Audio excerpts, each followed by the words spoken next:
Yes, good afternoon once again, everyone. Good afternoon. How's everybody? Kamusta po ang week natin? Blessings again? More blessings to come. Kasi nandito na muli tayo to worship God. Amen? Amen. So, today, we continue to our theme for this month, which is the blessings in Beatitude living.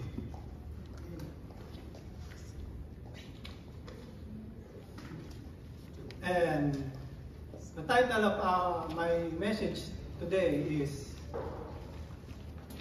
entitled From Longing to the Abundance in Christ. So,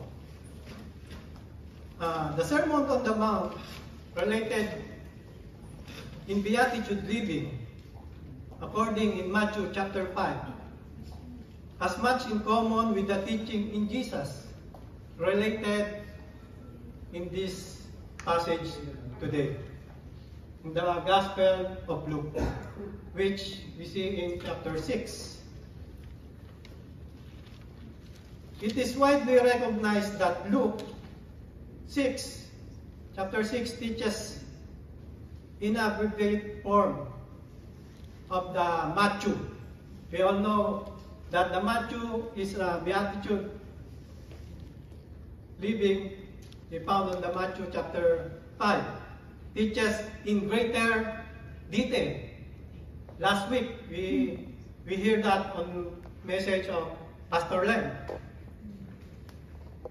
So, but there are also some significant difference between in the book of Matthew, the Beatitude, and the book of Gospel of Luke, the Beatitude or the blessing in the book of Luke. So the sermon of Luke 6 take place on a plain rather than the sermon on the mount according to the book of Matthew. That's what I said, sermon at the mount. This passage from Luke is Sermon on the Plain, sa kapatagan. So, where's the Sermon of the Matthew 5 placed on the mountain? So, there are also difference between the Beatitude themselves in the two accounts. Luke recounts only 4 Beatitudes and follows them with 4 corresponding posts according to the book of Luke, where Matthew recounts 8. So remember, last time na nag-share si Pastor Lem, mahaba. Sa akin, siguro half na, divided eh. Pero mas mahaba yung explanation ko kaysa sa kanya. No. So, that is the difference. 8 Beatitudes on Matthew, and then the Luke is 4 divided into 2. So, moreover, for 4 Beatitude pronouns in Luke are all addressed immediately to the crowd. If you notice in the book of Luke, all the starting have happy are you or blessed are you, while on the book of Matthew started at blessed are they. So, Bible scholar provides 2 possible explanations for these differences, pagkakaiba nila. One possibility is that although only one sermon was delivered, its location was described under different aspects of Matthew and St. Luke. For it is possible that the place was a level spot along the slope of the mountain, which at once apart might also be described as a plain. So we see the difference to pick up the same mountain. So according to this account, the sermon as related by Matthew included a number of our Lord's words that Luke omitted, and omitted some of the words that Luke included. So in second opinion is that Jesus actually gave two sermons that were closely related. For this purpose, we see in the Sermon of the Mount, according to the Matthew, parang yung kinakausap ni Matthew directed to the disciple, which is this passage in the Luke, may malaking crowd, mas maraming tao. So, which is nakakausap, naririnig ng marami, kalahatan. So, in the previous week, we started looking at the Beatitude in the Sermon of the Mount as told in the Gospel of Matthew. Now, I wonder now if you have read this different version in the Gospel of Luke. The version of Luke Beatitude. So, the Beatitude in Matthew seems to be less challenging and easier to digest because of this impact can be reduced in our lives.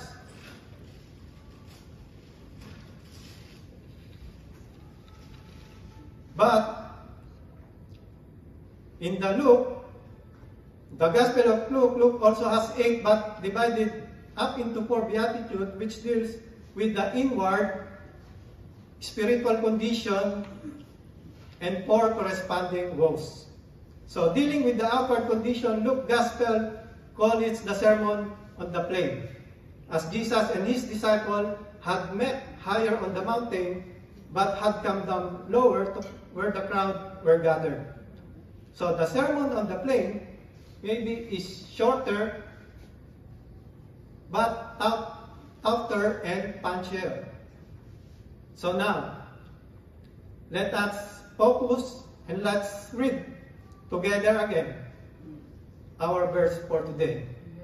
May I ask everyone to please rise as we read the passage for today. And Luke chapter 6 verse 20 to 23. And it says, looking at his disciple, he said, "Blessed are you who are poor, for yours is the kingdom of God. Blessed are you who are hunger now, for you will be satisfied. Blessed are you who weep now, for you will laugh. Blessed are you when the people hate you, when they exclude you and insult you, and reject your name as evil. Because of the Son of Man, rejoice in the day and live for joy, because great is your reward in heaven. For that is how their ancestors treated the prophets." Let us pray. Our gracious and heavenly Father, once again we come to you, O Lord, in your presence. I know you are here in our midst. May we ask again the Holy Spirit to lead us to understand what are you want me to know. Use me as your instrument. May the meditation of my mouth and the words comes of my lips be acceptable on you, O Lord, my Redeemer. Praise God. This is our prayer in Jesus' name. Amen. Please be seated. Yeah. So, before I start, ako nag-start na ako, introduction lang natin ulit yun. I start again. The 4, I have this in the 4, what I call this, 4 blessing to the blessed. Sarap yan ah. Mabe-blessingan na tayo. Blessed na tayo. Mabe-blessingan pa tayo. Blessed to the blessed. So, to cut the Beatitude on the book of Matthew, so, the Beatitude on book of Matthew is 8. I divided it, so 4. But we focus only on the blessings, although they have the corresponding woes. But our theme for this month is blessings in the Beatitude living. So let us focus now for a while on the blessings of the Lord. Amen. Number one, being poor in spirit is rich in everything. Blessed are you who are poor, for yours is the kingdom of God. So being poor in spirit is a spiritual posture that involves acknowledgement or acknowledging our need for God and recognizing that everything good comes from Him. It's cause to be humble, to trust in God, and to love God more than wealth or honor. So, in the world's idea, sa kalakaran dito sa mundo, the opinion of being poor, what comes on our mind pag sinabi agad na poor? The world's idea, no one will enjoy of being poor. Kahit sino, parang ayaw maging poor, pero wala tayong magagawa kung sadya tayong itinadhana. No? Somebody said, loss of money is the parent of all other pains. For them, wealth is the solution to get special treatment and influence. Dito yun sa world view, na pangkamundong vision. What else? Nakikita natin. Paano tayo nasasabing mahirap? Walang money. No money? No honey? No money? Parang not rich, no? Walang blessings pag walang money. But, in this situation now, you see nagkakagulo na, even in the Philippines, sa money. Money. Though money can buy happiness. Money can buy happiness, but not joy. No? Sabi nga nung isang pastor na napakinggan ko, money can buy bed. Money can buy bed, but cannot give sleep. So blessing tayo. Kasi kahit wala tayong bed, sleep tayo. Tapigan nyo yung katabi nyo, baka sleep na, natanggap na agad yung blessing. Kasi pag tulog, blessing. Wala agad. So money is not actually is not the point of here of look. This is in the world's idea. And the worst in this idea, worse, is promote materialism to be happy. So nakikita natin parang sa money na lang nakapokus para maging happy. So materialism will cause misery. Cause for the love of money is a root of all kind of evil. Some people eager for money have wandered from the faith and pierced themselves with many griefs. So that root is money is like the seawater.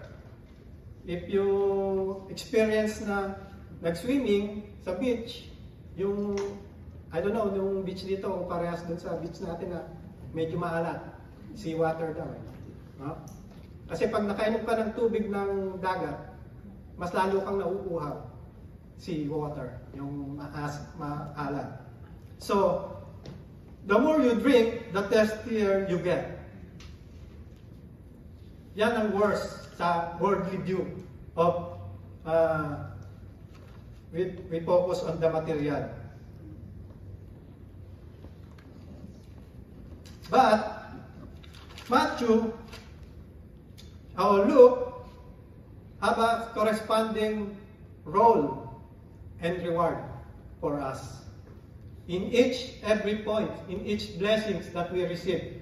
So bago natin makuha yung blessing ng Panginoon, so meron tayong counterpart, meron dapat tayong ginagawa to receive our reward. So we have our role to do this. And we have a poor blessing, so we have a poor role and poor reward for the Lord. So our role here in this verse being poor in spirit and rich in everything. So, how we can find this everything? So we need to do our role to make this everything for us, to become rich. So, since those who are poor in spirit, this is the Christian view now, not a world view, a world idea. This is a Christian view. Our role now is, since those who are poor in spirit are helpless, moreover to save themselves, it calls us to put our trust and hope to God, which means we fully rely on the grace and mercy of God. That's why they wrote it in the Ephesians chapter 2, verse 8 to 9. Because salvation is a gift of God, and it will never earn by good works. So our role here is totally rely to God to fully rejoice in this life, even we experience material being poor. If we focus on this to get our reward. So what is the reward? If we read this, the reward is for yours is the kingdom of God. So the kingdom of heaven will be ours. The gift of eternal life entered wrapped up in the person of the Lord Jesus Christ. What does is in right in John 3:16, that for God so loved the world. So to be saved is the greatest blessing one once can have and be satisfied in our life. So mas mahalaga pa rin yung ating kaligtasan, ng ating saving. So, what he means of being poor in spirit in Christian view? It means that I gave it the example for being poor in spirit as example of Christ. To become poor in spirit is being rich in everything. Kasi nga, di ba, when you have nothing left but Jesus, then you not empty, but you have everything. Pag nasa iyo si Jesus, you are not empty, you have everything.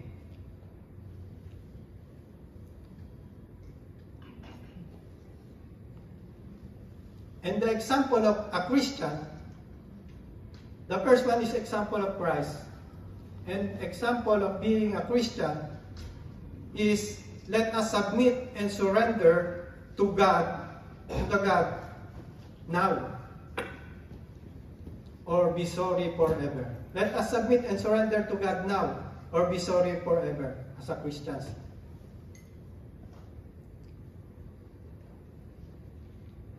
Because we will be partaker of all God's possession. Pag sinabing kingdom of God, so marami ng nakapaloob doon, marami ng kasama, parang package deal pag napasama tayo sa kingdom of God. Which is, hindi natin hinahangad yung sa future pa, kundi yung now, yung na-experience natin na kaligtasan o kasaganahan, even yung peace of mind sa ating buhay. So, we will be benefited to all of the things that belongs to God, both physical and spiritual blessing. So no one is really poor is in being progeny of God, according to the Deuteronomy chapter 10, verse 14. What is said, behold, to the Lord your God belongs heaven and the highest heaven, the earth and all that is in. This is our reward, the kingdom of God. So let us come to the second blessing of the Lord, for being right in the sight of God. being right in the sight of God. And then what it says on verse 21, blessed are you who hunger now, for you will be satisfied. So, in worldview opinion, again, general opinion of being hunger is food. No?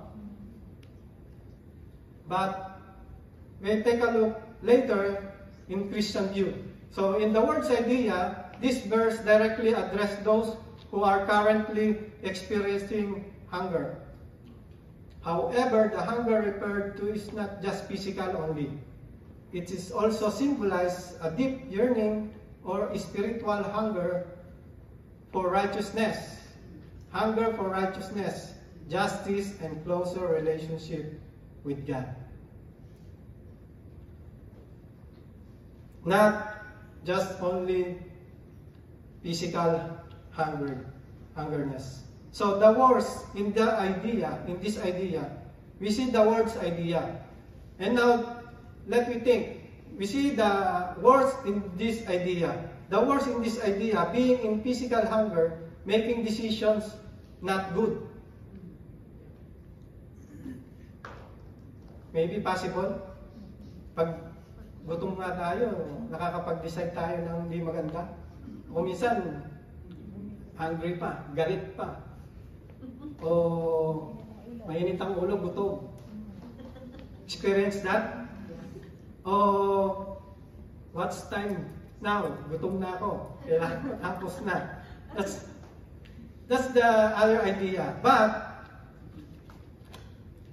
this is only a worst in this view, worst view. So even yung saying na paggipit, kahit sa patalim kumakapit.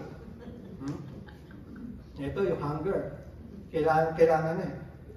But the worst in this idea, there's a worst in this idea. Because that is a worldly vision or worldly idea, pangkamundo lang. But the worst in that idea is being a physical hunger, just like making decisions not good. That is the worst idea. So, as a children of God, we always think, just like a message last na think positive and think all be good for the glory of God. So, what is our role for today? Role for being blessed, even we are hunger, to make our reward and to be satisfied in the future or in the end. So, our role here is, according to the Bible, a righteous person is someone who lives in resonance with God's law and standard and who has faith in love for God. So, why we call us being a children of God? Bakit ba tayo tinatawag na anak tayo ng Panginoon, children of God? Because we obey God, we love God. Is that is enough to say that we are children of God? Imagine, merong mga chance na kahit na mahal mo yung Panginoon pero hindi mo siya sinusunod. Matigas pa rin ang ulo. Kahit sa mga anak natin, o mga kasama natin. So what is the best? Not only to love God, to obey God, but to fear. Dapat fear God. Fear to God. Maybe, pag inuutosan sometimes yung mga bisit o anak, hindi siya sumunod dahil mahal ka niya eh. O hindi ka lang niya mahal. Kundi takot siya. Takot siyang mapalo. No? Kaya sumunod. So, which is us? We are experienced that na kaya tayo sumusunod dahil may consequence. But in this, the consequence we are pushing to get is the reward.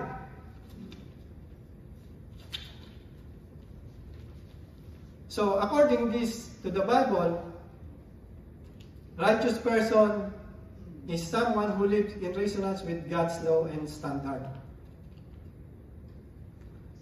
So nothing person does called or thus can be called right if he is not in Christ. So nothing a person does be called right if he is not in Christ. So our reward in this verse is the righteous will inherit the land and dwell it forever, according to Psalms. The righteous and promise not only survival, but significant life. So James chapter 5 verse 16 says, a righteous person can be God's channels, even channels of healing.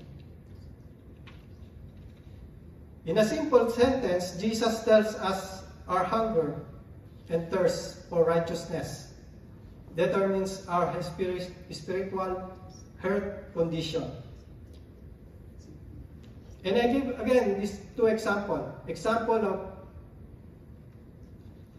as a Christ, or example Jesus Christ, and example of a Christian. So we compare it again. Example, what Christ done and what Christians need to be done. So we don't make a mistake, anything will do. Jesus showed act of righteous deeds.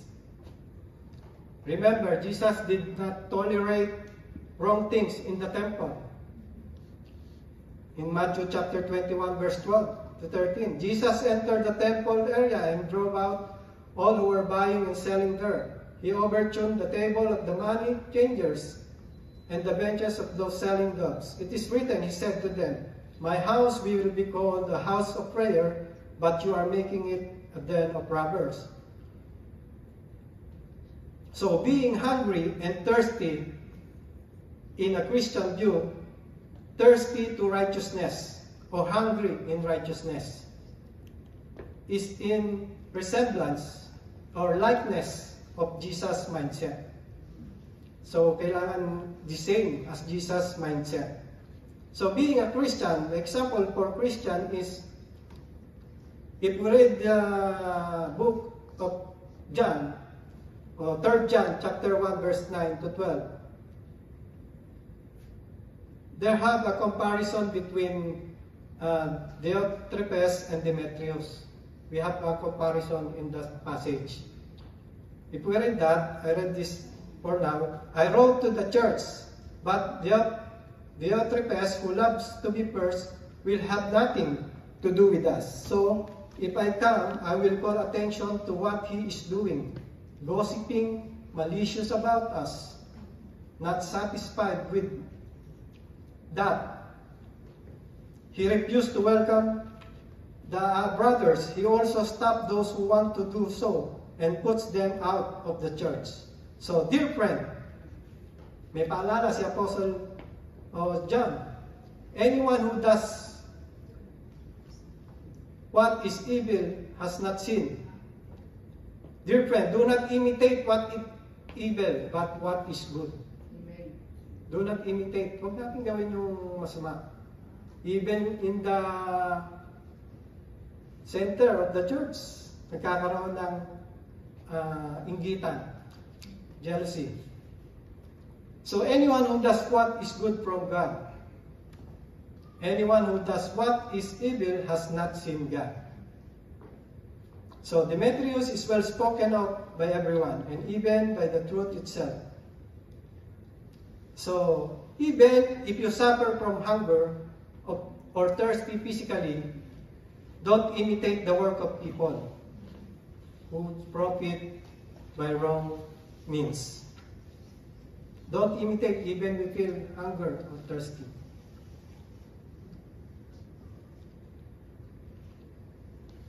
Because the reward to those who are hungry and thirsty for righteousness is so great. May naghihintay sa ating reward. He will never experience emptiness because of having more than enough. Because we are satisfied. Even if you suffer because standing for righteousness, God will not allow you to be hungry and thirsty throughout your life. That is our reward to God. So, in the third point, there is more come for us for being mournful. Blessed are you who weep now, for you will laugh. Blessed are you who weep now, for you will laugh. From Jesus' words, we are given deep comfort and security. These words are supposed to encourage and support us. Yet it can be hard to see this unless we know that this passage means. Hindi natin makita o maunawaan. But God will try to send the Comforter to understand this. But we see that in the general opinion of being mournful or weep, or general opinion, or again, the word view, word's idea, yung weep, translate, or mourn, nagluluksa, yun sa Tagalog, no? O kaya, malungkot. The word's idea being mournful is often associated with someone who has experienced the death of loved one or loss of something so important. So the feeling of loneliness is due to the loss of who are valued in life. That is the word's idea.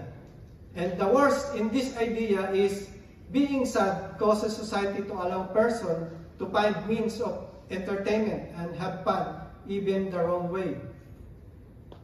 So, kanina yung kahirapan, yung pagkutuman, nakakagawa tayo ng mga bad decisions. So, even here, na nag-mourn o nagluluksa, nakakapag-decide pa rin tayo ng hindi maganda. If we do not focus or rely in the Word of God. Being sad causes society to allow a person to find means of entertainment. Naghahanap siya ng kasiyahan niya sa ibang paraan, sa ibang bagay. Especially yung mga, siguro, mga malayo sa family. No? Malungkot. So we need to experience. Hinahanap natin yung kasiyahan. Where we found our joy. We found in Jesus, of course. So loneliness now becomes a license to commit a sin. This is the worst in this idea. Pag malungkot ka, siyempre, meron kang rason na kailangan mo sumaya. It means na nakakagawa ka ng mga bagay, things na hindi na ayon sa kalooban ng Panginoon. So, our role here to get our reward is what? Jesus used the word mourn. In the way people mourn over their own sins, therefore, when the Lord says, blessed are those who mourn or who weep now, He is referring to those who mourn over their own sin. Yung sin, sana yung ating pong pinagsisisihan o what do you call it?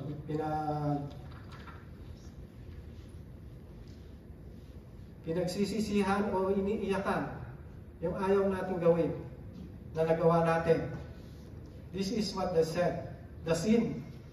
Because the assurance of taking away our sins. If we read in the Acts chapter 3 verse 19.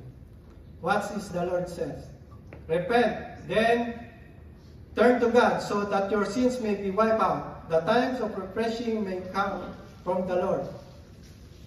Those who mourn their own sin will be forgiven and have fresh start. So, if we do this, our part, we have a reward again to our Lord. Our reward here is, but they have a different shape.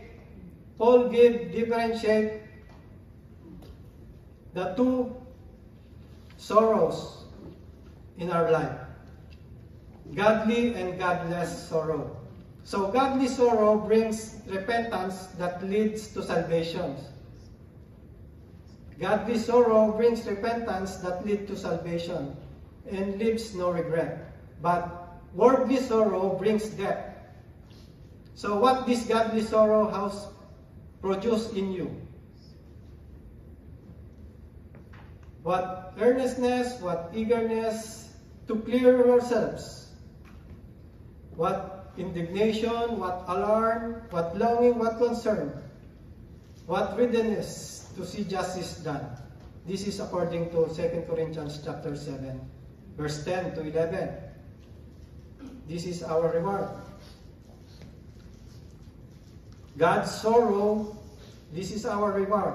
Godly sorrow, due to discipline or correction, is a blessing also. Blessings in disguise. If we discipline ourselves. So, the examples of Christ in this passage is Jesus was called a man of sorrow, familiar with suffering. So he was despised and rejected by men. Jesus himself, a man of sorrow. Jesus is referred to as a man of sorrow because of the suffering he endured, including living in heaven. Jesus left the glories of heaven to become a man. Naghirap siya. Sharing human suffering. Jesus experienced the same sorrow that human face. Parehas din na natin siya. Experiencing loss. Jesus knew the pain of losing loved ones. Being forsaken by God. Remember, Jesus Christ cry on the election shows how he was abandoned by God. Akala niya, iniwan na siya ng Panginoon while carrying the punishments of sins for us. So the example of Christian, as a Christian, is like the story of the one personality and of the publican. If we read the Luke chapter 18 verse 10 of Luke, personality of the publican. When the two men up the temple to pray, remember the story. When two men up to the temple to pray, one Pharisee and the other is tax collector. So the Pharisee stood up and prayed about himself. God, what the other one said, God, thank you that I am not like other men, robbers, evildoers, or adulteries. But yung isa, iba, contrast dun sa kahit na makasalanan yung isang tao, maganda pa rin yung panalangin niya dun sa isang tao. So this is what we need to do as a Christians, even na po-forsake tayo. So, the reward for being mournful is mournful for sin is so great. It means, yung pinagsisisihan natin o pinanghihinaan natin ng loob ay yung ating mga kasalanan. Dito yung sinasabi. Hindi yung worldly view na nagluluksa tayo o may mga dinadamdam tayo. But, this said is the sin that we have. Pagsisihan or mourn. So sin, what really makes a person sad. So God forgiveness is removing the restraint to happiness.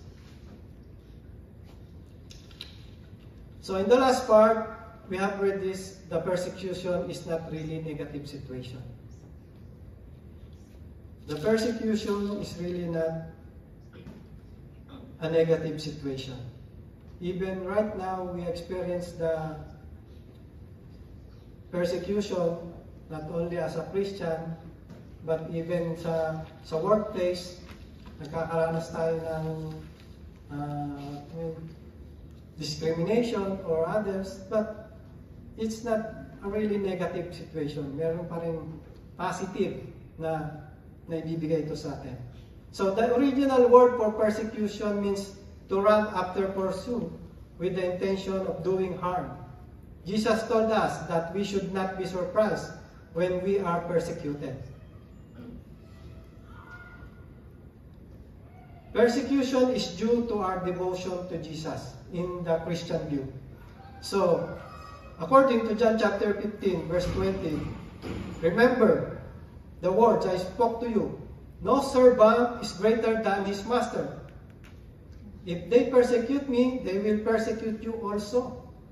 So, the word ideas is have different purposes. Believe on the method to accomplish something.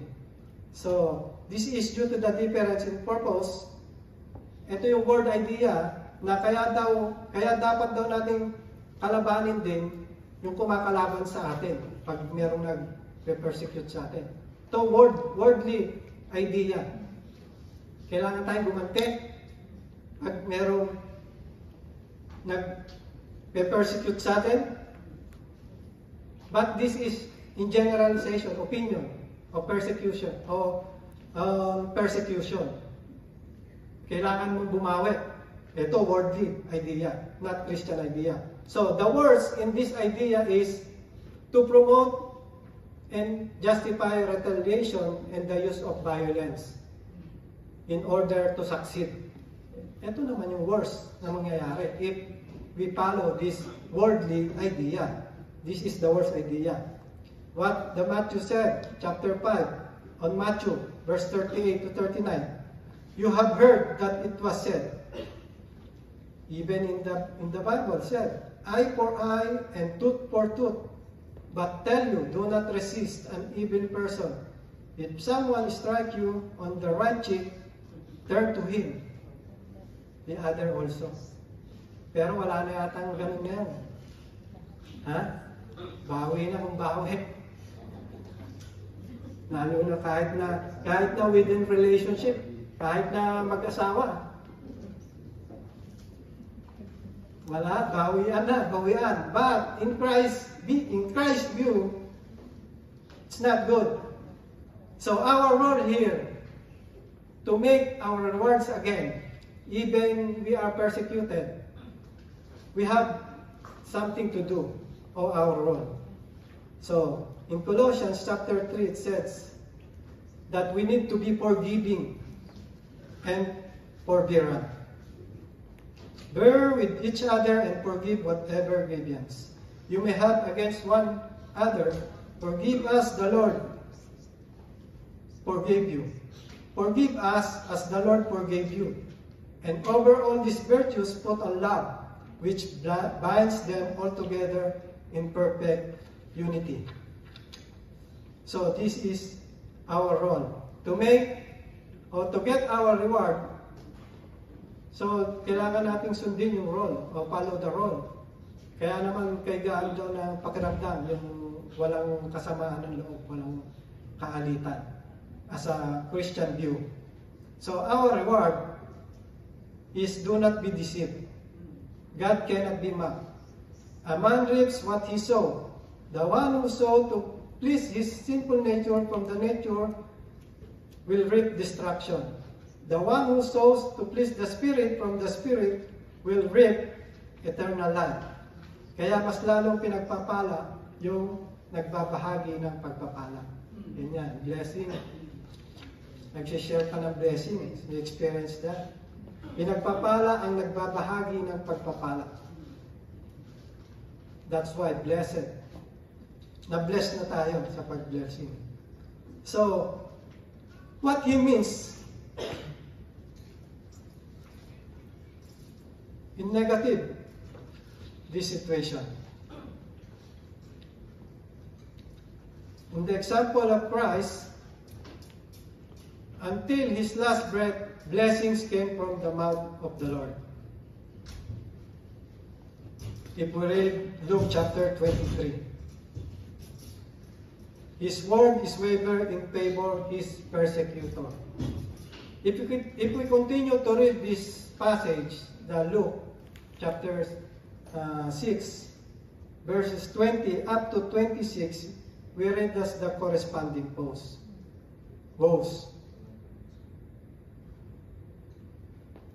So, but the Lord, what they said, Jesus answered him in Luke chapter 23, verse 43, I tell you the truth, today you will be with me in paradise. So dahil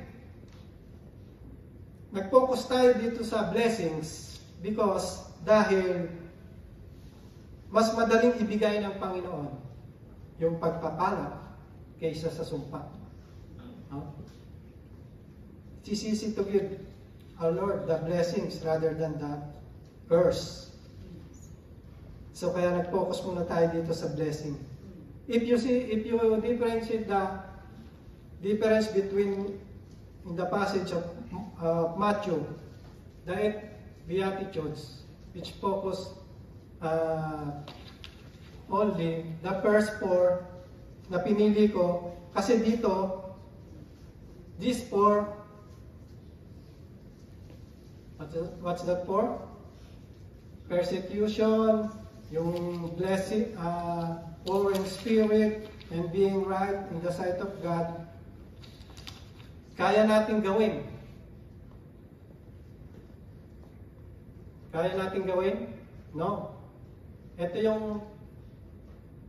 hindi natin gusto na mangyari sa atin. Yung 4 na to na pinili, na nahiwalay. Doon sa 4 na natira, doon sa Matthew. Like,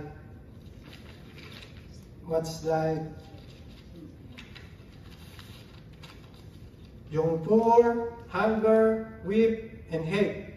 This is focused on Luke, which is the poor na naiwan dun sa kabila, yung peacemaker, pure in heart, meek, and merciful. So, in Luke, these 4, ayaw natin, o iniiwasan natin this scenario to happen. Sino may gustong maghirap? Sino gustong magutom? Tumangis, palitan. Parang ayaw natin, di ba? But yung 4 na naiwan doon sa Matthew, yung peacemaker, pure in heart, meek, merciful, parang baliwala sa atin yun. Kahit na wala tayo nun, kahit na hindi tayo pure in heart, kahit hindi tayo merciful, even we are not peacemaker, we are not meek, okay lang. Hindi natin kinatatakutang mawala sa atin. But in this 4, on the Luke, difference, no? Parang ayaw natin itong mangyari sa atin. Yung scenario na to. So, which is mas hard yung binibigay na challenge dito na mararanasan if we encounter this situation. Yung poor, hunger, weep, and hate. Pero yung character, yung attitude lang, maging pure in heart, baliwala. Hindi na makikita sa atin. Peacemaker. So it's easy.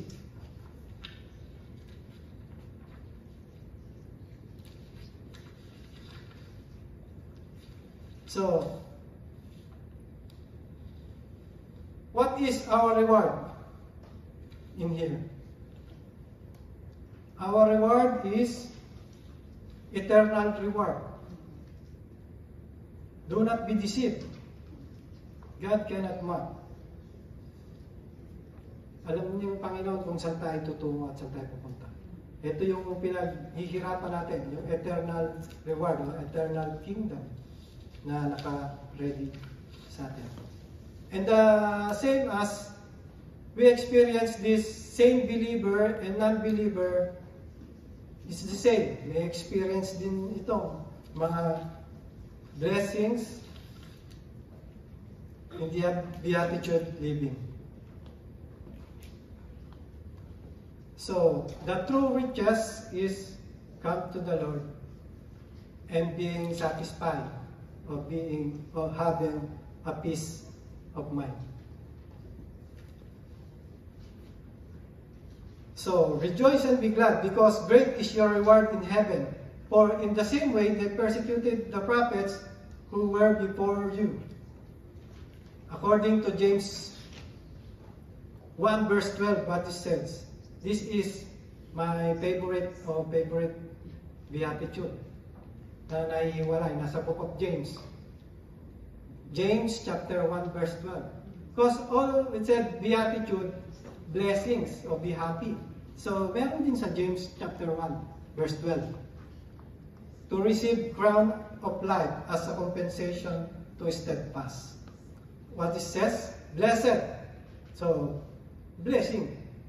Beatitude, blessing. What it said? Blessed is the man who perseveres under trial, because when he has stood the test, they will receive the crown of life that God promised to those who love Him. Huh?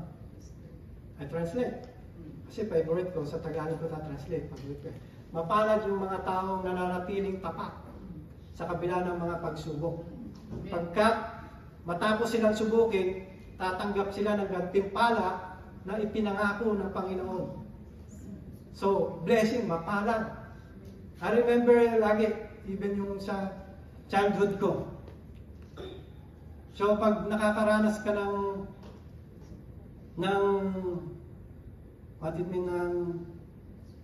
pagkabigo o yung ang kasunod doon, tagumpay. So, merong alternate. Kaya nga, kailangan lang manatili ka daw faithful at tapat. So, mas madaling illustration na kapag kumakain ka ng hindi masarap ngayon, medyo malungkot ka. Pero bukas, balik tayo, masarap yan. Parang ang gulong ng buhay, miikot yan.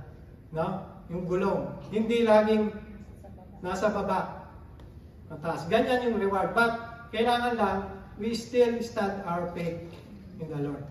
So, laging may trial, laging may test, but after the test or trial, merong reward. Kaya yun yung promise ng Panginoon. If we have still focus on the Lord and steadfast in those words. So, kailangan lang natin maging tapat, faithful sa Panginoon, even we experience those trials in our life. Even we experience physically poor, hungry, weak, or persecuted by others. Let us pray. Our Heavenly Father, thank you for the message that you have given to us. We ask that the Holy Spirit once again lead these seeds in our hearts and be multiplied in every day in our living. Salamat, Panginoon, for your blessings and even in the trials that we face every time. Because I know, Lord, na lagi kang nandyan at lagi mo kaming sinasamahan sa aming pong mga trials in life. We thank you, Lord. We praise you. In Jesus' name, amen. Amen.